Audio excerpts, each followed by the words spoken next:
In the part 1 of the geometric optics, we have discussed the basics of geometric optics such as how reflection occurs at a plane mirror, how refraction occurs at a plane surface, and characteristics of an image formed by a plane mirror. Later, we discussed how image is formed using a spherical mirror. We discussed the concepts such as focal point and focal length, and then we discussed how image is formed using a concave and convex mirrors. In current lecture, we will be discussing the concepts such as refraction through a spherical surface. Later, we will discuss both thin converging and thin diverging lenses. And finally, we will conclude this lecture by connecting these basics with how a camera works. Now, let's see how refraction happens at spherical surface. Let's assume these two are two different mediums with Na and Nb refractive index. Now, let's assume this is air and this is glass. Then Nb is greater than Na. Thus, when we see the ray optics diagram, the light rays emanating from the point P, they incident on the surface of the spherical lens and they refract and transmit through the lens as they deflect towards the normal because Na less than Nb, which gives theta b is less than theta a from the laws of refraction. Now, this refracted light, when it meets the incident light along the optical axis, that is where the image is formed.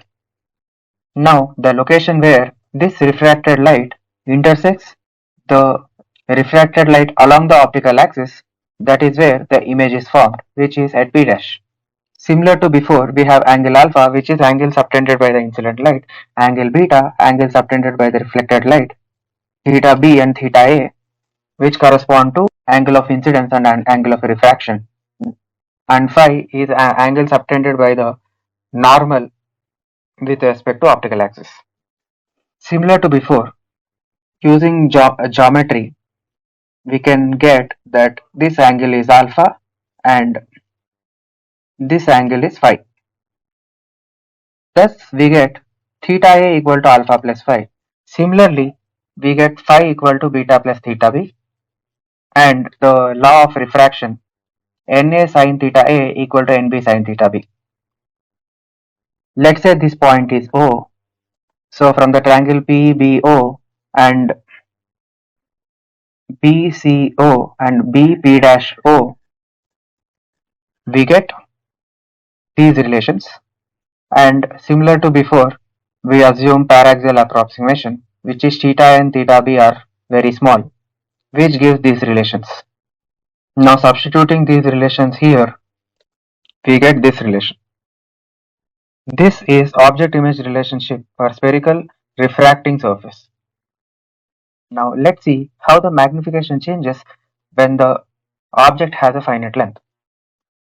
So, assuming the object PQ with length y, if we construct a ray diagram again, where the refraction follows Snell's law, which is law of refraction, that is Na sin theta a equal to Nb sin theta b, then we'll get the image at P dash Q dash. Using geometry, we get tan theta a equal to y by s and tan theta b equal to minus y dash by s dash. Here it is minus y dash because it is in the opposite direction. And using paraxial approximation, that is theta and theta b are small, we can assume tan theta a is similar to sin theta a and tan theta b is similar to sin theta b. Thus, we get this relation as Na y by s equal to minus Nb y dash by s dash. We know y dash by y equal to magnification. Thus, we get the relation for magnification while using a spherical refracting surface. Now, let's see how an image is formed using a glass rod when it is placed in air. Here, an object is placed at a distance of s from the glass rod.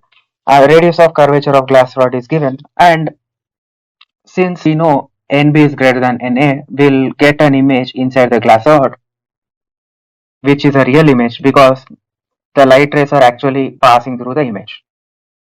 Now, using the image object relation for refraction, we substitute the value of Na, Nb and S and R to get the value of S dash. Now that we have all the values, we can compute the value of magnification as well. Now let's see what happens when the glass rod is submerged in water and the object is placed inside the water.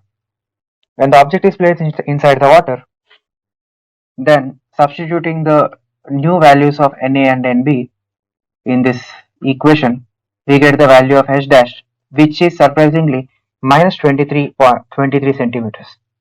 Since H dash is less than 0, that means the image is present on the opposite side of the interface as that of the outgoing rays.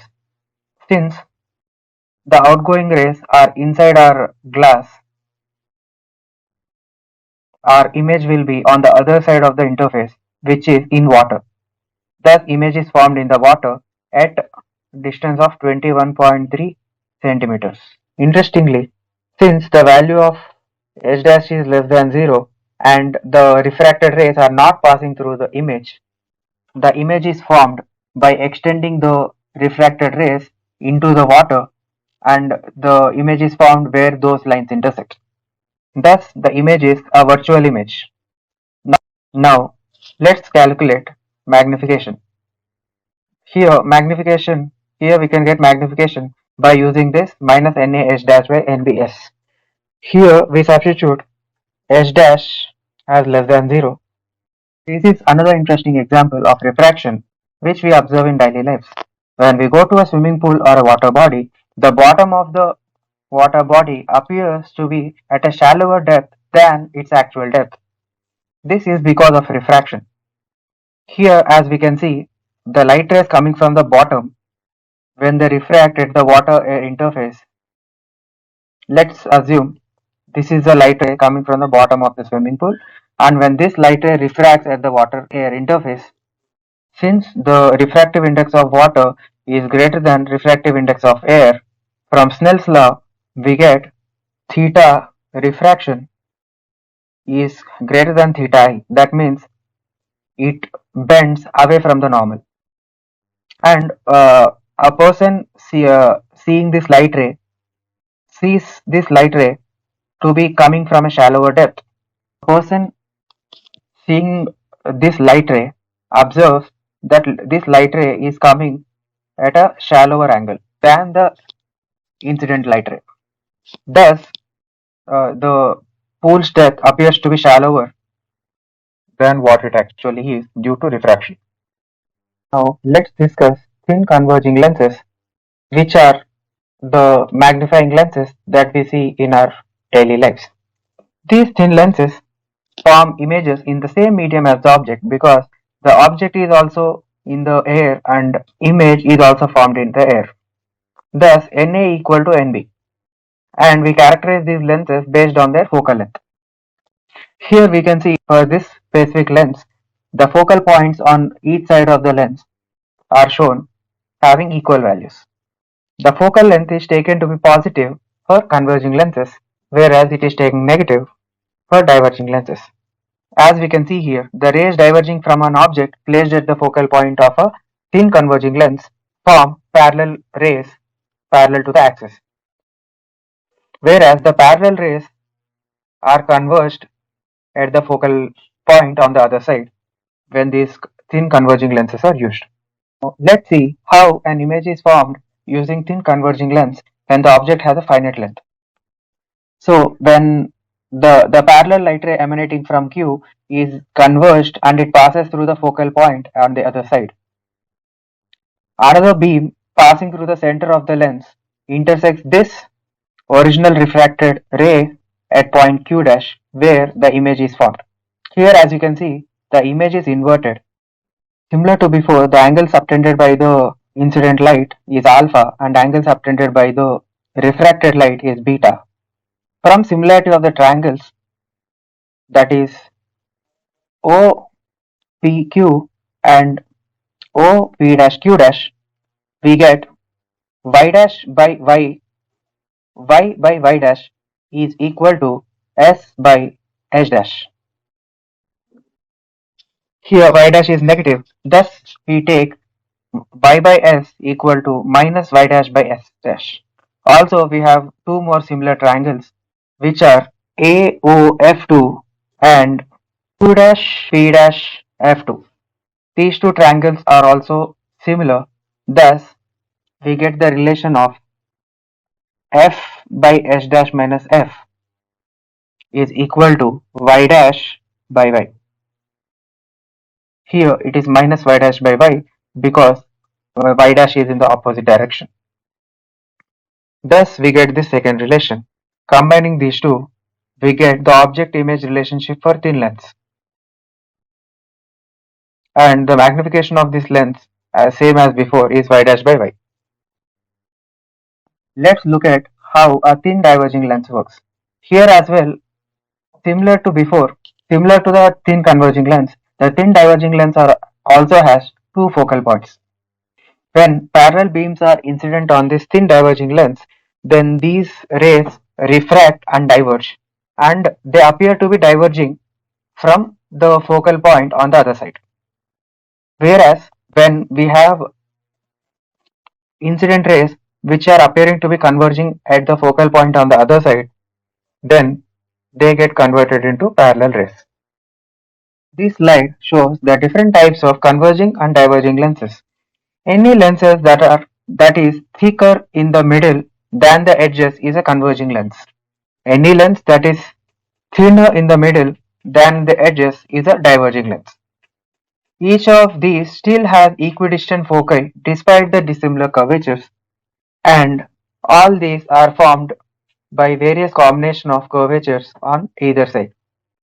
Now, let's see how we can determine the focal length of a thin lens using the radii of curvatures.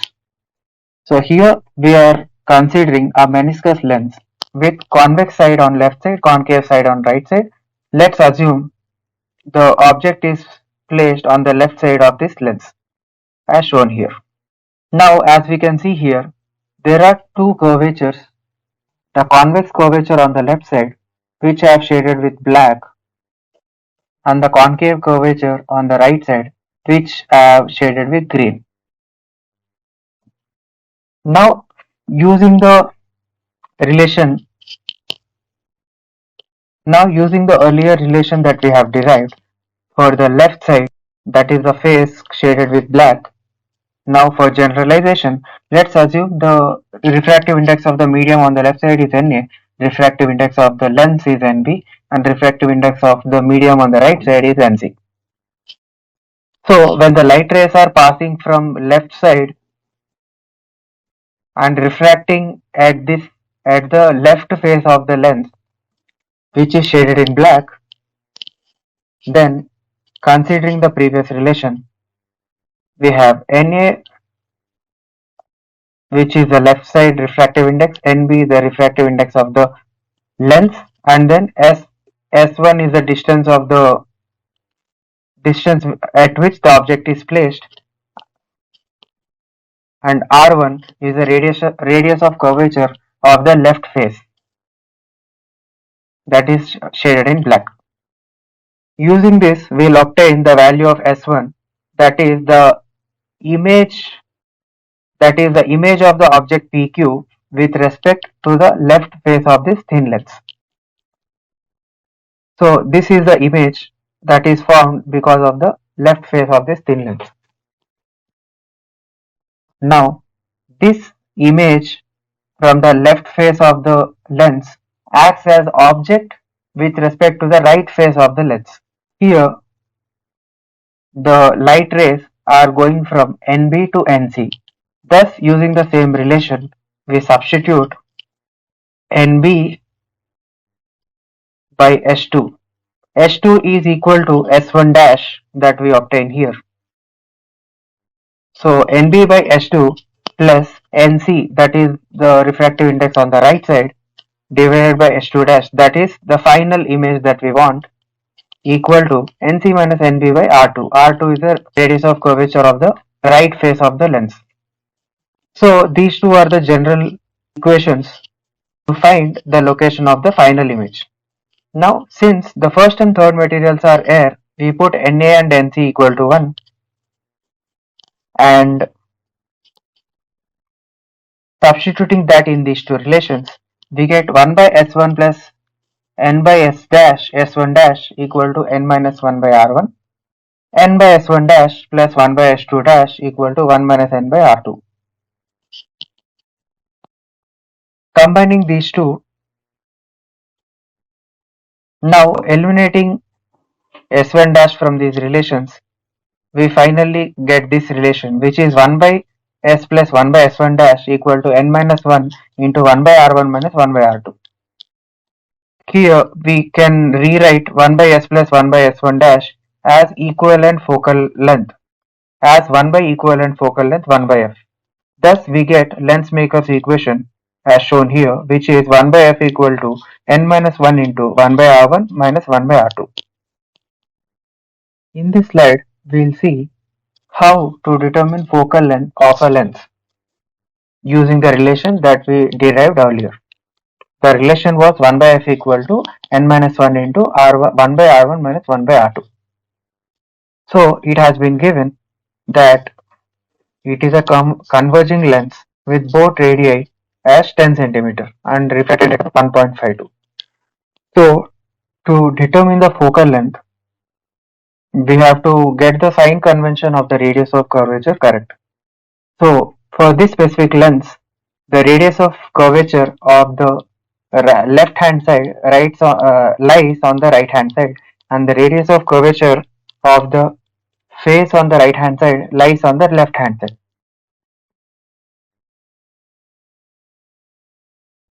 Thus, this is R2 and this is R1.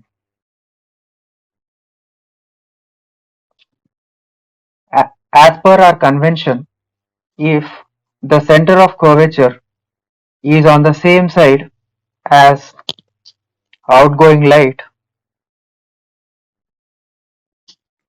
then radius is considered positive.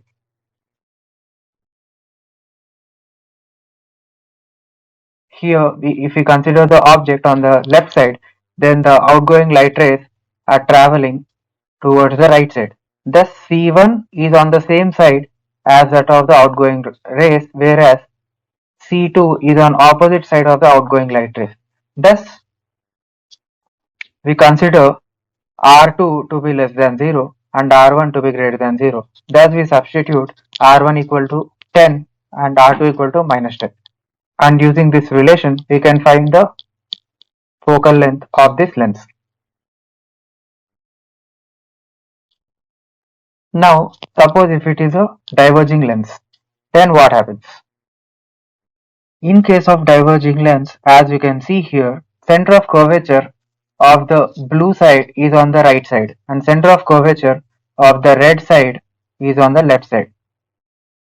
Now, if we assume the object to be on the left side, then the outgoing rays will go towards the right side.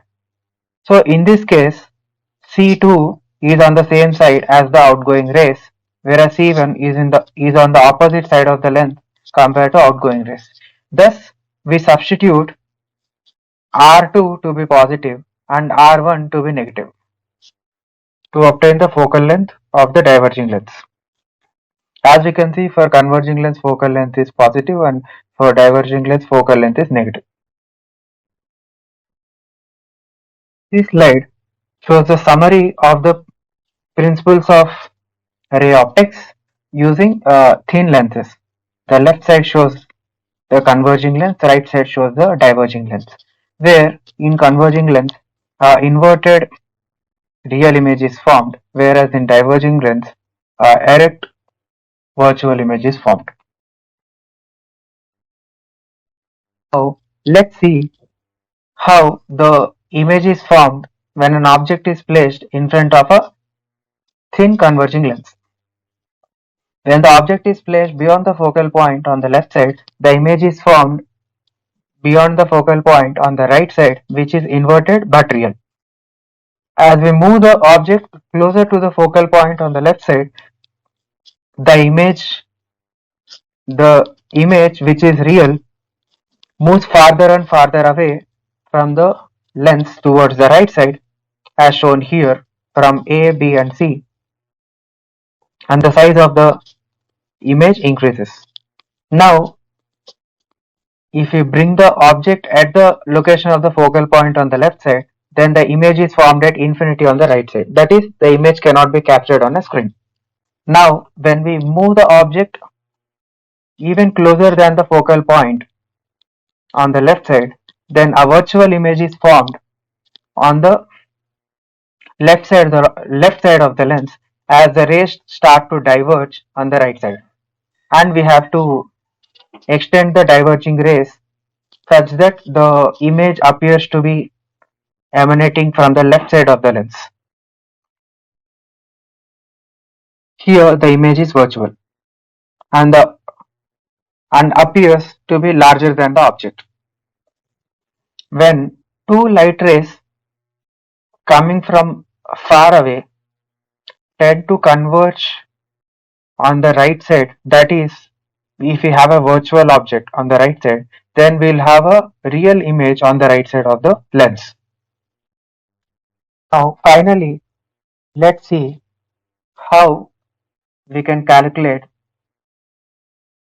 the effective focal distance and effective distance of the image when we have two lenses. So here, using the first lens, we can estimate the location of the image to be here, using the distance of the object from the lens, which is S1, and focal length of the lens 1, F. Now, using this image of the first lens, considering this image of the first lens as an object with respect to the second lens, if we compute the image, whereas the distance of this image from lens B is considered as S2, and then S2 dash can be found using focal length of the second lens, that is FB. That is how we compute the size of the image and orientation of the image while using multiple lenses. Now let's look briefly into how cameras work. In cameras, we have a series of lens systems as shown here, where these individual lens elements try to converge and diverge the light rays such that a real image is formed at the location of the sensor inside the camera. As we can see, this key is object and the camera is used to capture the image of this object. Then the light rays pass through the lens system, the complex lens system, and finally forms a real image on the sensor of the camera. And sensor captures the photon values using the CCD array. Now, depending on the distance of the object from the camera lens, we can adjust the distance between the different lens elements inside the camera lens such that a real image is formed at this specific location of the camera sensor. By moving the lenses in and out, the camera has an iris which has an aperture at the center, and this can be used to adjust the amount of light which can enter into the camera. The more the aperture is open, more light enters into the camera, and the smaller the aperture is, less light enters into the camera. The lenses in the camera system forms an inverted, usually reduced size real image in the plane of CCD array, which is the sensor, as shown here. Now let's look at some basics of the camera lens. In camera, as we have shown, in the iris there is a central opening, and this opening is called aperture. And this aperture size determines how much light intensity goes inside the camera. Now, the f number is the focal length divided by the aperture size, also known as f by d ratio. A 50 mm lens with aperture size of 25 mm diameter has f number of 50 by 25, which is f by d equal to 2. So, it would be said to have f-stop of f by 2. Since the exposure time depends on the area of the aperture, the f-stops changing by square root of 2 can change the exposure time by a factor of 2. Typical f-stops are f by 2, f by 2.8, f by 4, f by 5.6, f by 8, f by 11 and f by 16. Here, changing the diameter by a factor of root 2 changes the intensity by a factor of 2, because the area changes by square of the diameter. So to say, the larger f numbers corresponds to smaller aperture, that is lesser intensity of light. So just to give an example, a common telephoto lens with 35 mm camera has focal length of 200 mm. Its f-stops ranges are given between f by 2.8 and f by 22. So what is the range of apertures? So using the relation f by d equal to f by d equal to f number, so d equal to f by f number, and we have f given, the focal length given as 200, and f number, minimum f number is 2.8, which gives the diameter to be 71, whereas the diameter corresponding to f number 22 gives the diameter as 9.1 mm. So to get the intensity of the image for these two f-stops, the intensity is proportional to d square, so the ratio of intensity is square of the ratio of the diameter. Thus, taking the square of ratio of diameter 71 by 9.1 whole square, we get 62. So, for an exposure time of 1 by 1000 second at f2.8, you would have to expose for 62 by 1000 seconds, that is 1 by 16 seconds at f-stop 22. That means f2.8 has 62 times more brighter image compared to f22 while using same exposure time. Finally, before ending the discussion, let's look briefly how eye works. The optical behavior of human eye is similar to that of a camera. In this figure, as we can see, there is iris in our eye which opens and closes and controls the amount of light that enters into our eye. And there is a crystalline lens in our eye which adjusts the focus such that whatever object we are seeing, the object is focused on the backside of the retina. The image formed in our eye is also inverted, and our brain corrects it. Also, as you can see, there are muscles which are attached to the lens called ciliary muscle. These muscles contract and causes the lens to become more convex, decreasing its focal length to allow near vision. Thus, the human eye also functions similar to a camera, where the lens is adjusted such that the object at a given distance can be focused onto the sensor, which is retina in our eye.